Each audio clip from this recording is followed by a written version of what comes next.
by Egypt, from the east by Jordan, and from the north by Syria, with the backing of all the Arab countries.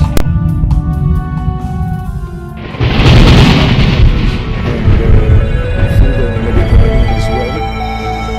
And give attention to the godly fast that in 6 days all these many nations that came against Israel to destroy her were defeated.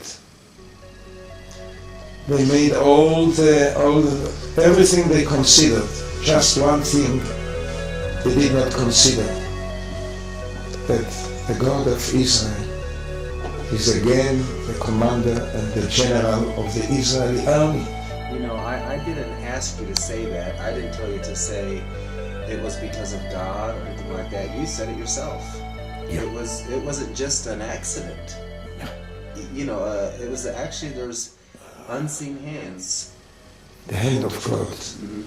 You know, it was, I think, 1.5 years ago, or 1 year, took place Islamic conference of all the Islamic nations in Malaysia, which is an Islamic country. And all the Arab and Islamic nations took place in this conference. And the Prime Minister of Malaysia spoke there. In his speech, he asked the question, how it come that such a small nation like Israel defeated 1.5 billion of Muslims? How it come?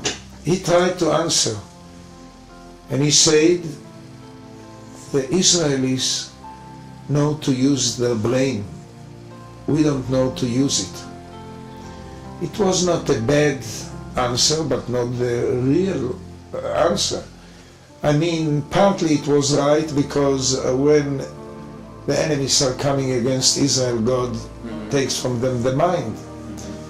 But the answer is one, that only God could defeat 1.5 billion of Muslims that so many years want to destroy what God is building here in the land of Israel as an opening for a godly time for all the world.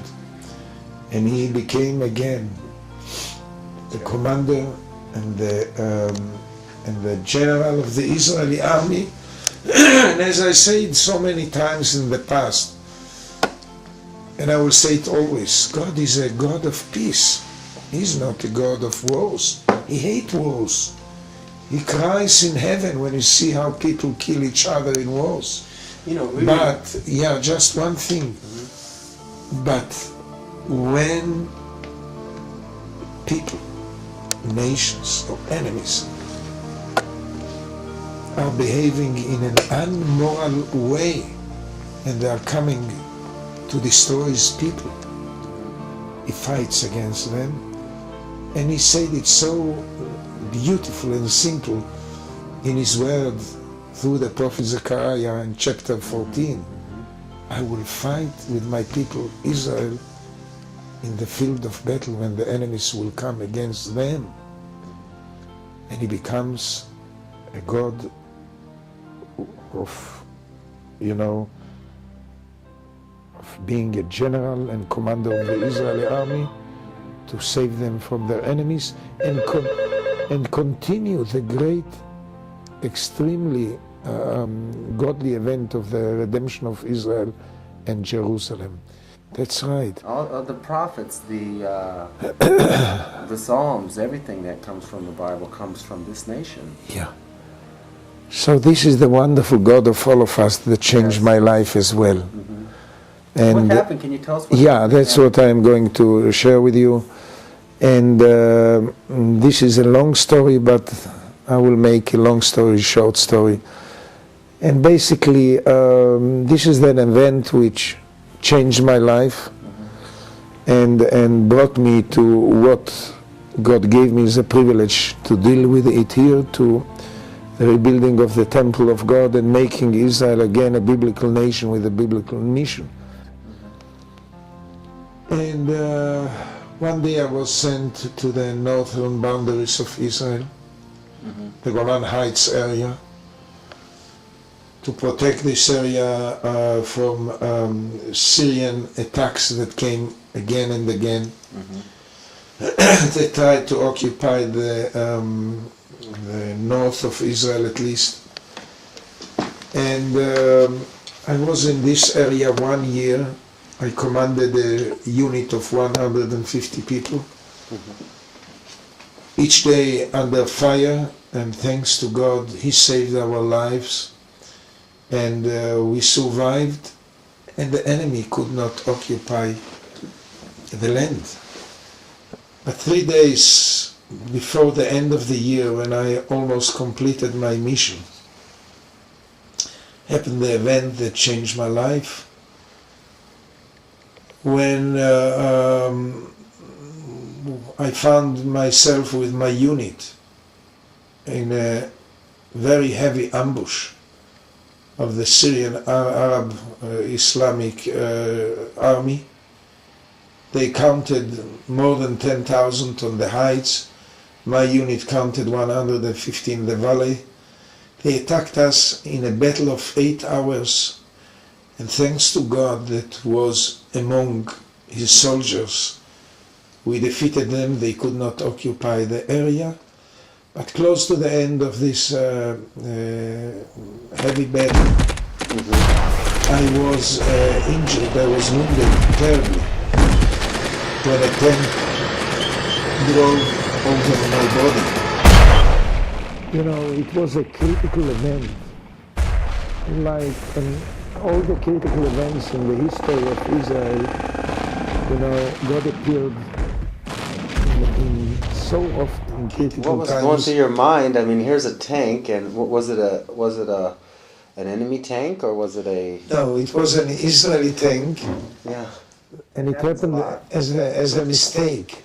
Yeah. I mean, I took one of my 2 tanks that I had to save the life of one of the soldiers that was located in the corner of the field of battle. And thanks to God, I saved his life. I took him and put him inside the tank. But the driver then did not give attention that I'm still not inside the tank. He started to drive, and he drove over me from one side to the other side.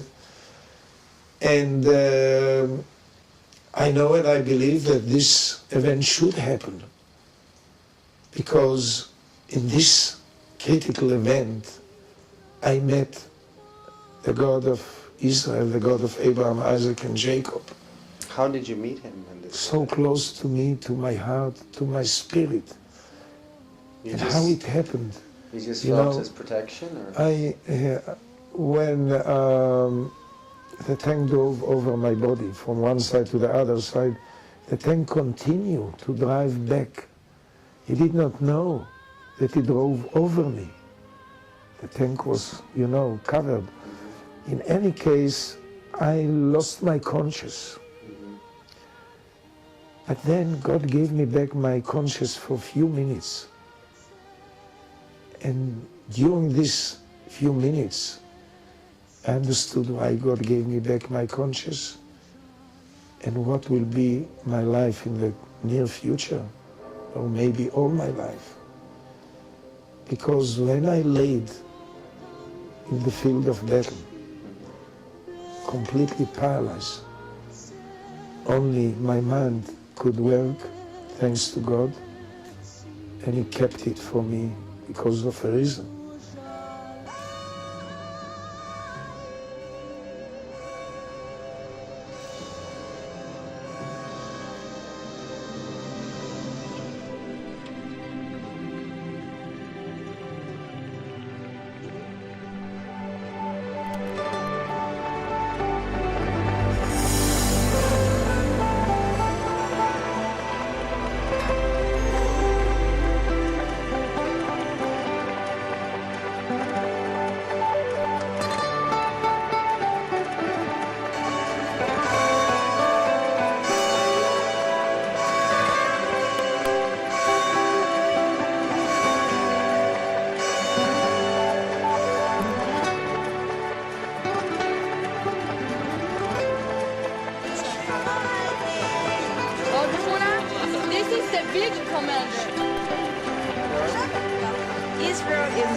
happened the event that changed my life.